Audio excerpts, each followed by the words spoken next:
Vanessa, it's Dr. Nitch. Thank you so much for getting this to me.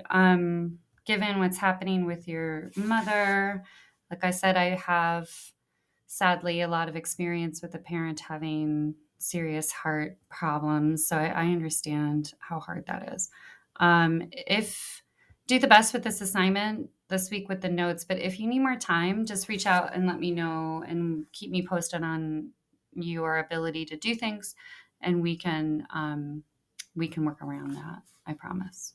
So I think this is a great article for you to start with, especially because you've experienced this. So that's great. You want to work with those experiences for your responses. Um, some big things to consider or to think about is the way, why isn't there more equipment to help over, patients with larger bodies? Like, why is so much of it designed for like smaller people? And also just issues of staffing. So if there were enough people, CNAs and nurses, and if they were trained and had the right equipment to like safely move big bodies, would it be would there be as much bias as there is? One of the things that's challenging about writing about people who are obese is that there's a lot of still acceptable social judgment. So it's okay to, for example, look down on people who are obese, to think that they're unhealthy, to think that they're like bad people, in a way that it's not so much with other groups who experience those kind of negative stereotypes. So it is a hard one to keep that. You're going to want to keep that bias in check if you have it. Most people do.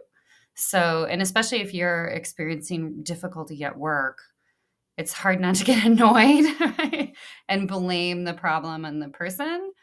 I'm hoping you'll find resources that try to talk about people who are obese in positive ways, and also just like, why why do we shame these people? Why do we make them feel bad about themselves?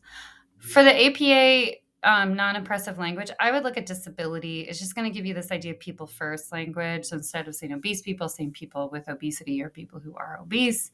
I don't think they're going to consider obesity a disability, but it could be worth looking through for sure.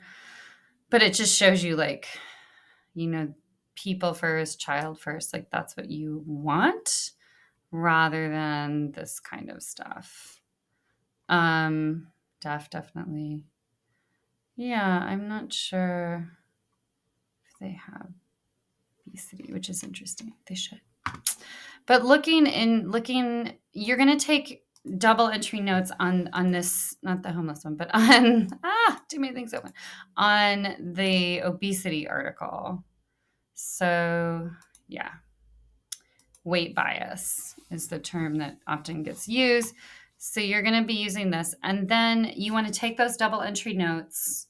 And after you get some ideas and even language, like weight bias is some new language, perhaps, you go and you look for a second source. So, and the way to do that, the easiest way is likely going back to Scholar, weight bias in healthcare. It's a whole big article about it. Weight bias in healthcare utilization, a scoping review. Maybe this is where you go next. Weight bias against health professionals specializing in obesity. Like, that's pretty shocking to me just reading that title. So it just depends on where you feel like you end up going. Maybe keeping like CNA in there. Oh, is it going to be okay?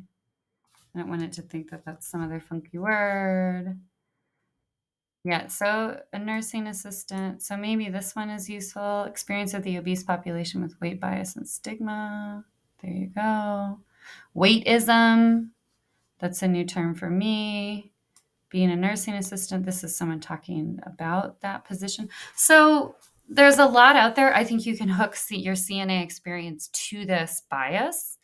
And, I think it'll be challenging because, like you said, it's really frustrating that some of these patients are so large because the equipment isn't built for that, because the staffing isn't made to accommodate that person, that there can be some resentments, right? And then there can tap into bias. So this is actually like a really awesome choice. So use the notes to like push back against if you're having bias, to push back against it. If you're frustrated with these patients, to shift the focus maybe a little bit, like what would happen if they staffed enough people? What would happen if they staffed more people? Hospitals have been understaffed for like 30 years. So what would happen if they were all required to have safety gear for moving big bodies, right? Because that can also cause a lot of injury among nurses and CNAs too. So just some things to think about. Do those notes, get through it the best you can, use the late pass if you need it. If you need more than those 2 days, just get in touch with me and we will work it out. And like I said, hang in there. It's such a hard thing. I hope you can find a moment to just take a breath, do some self-care. Yeah, and let me know if I can help.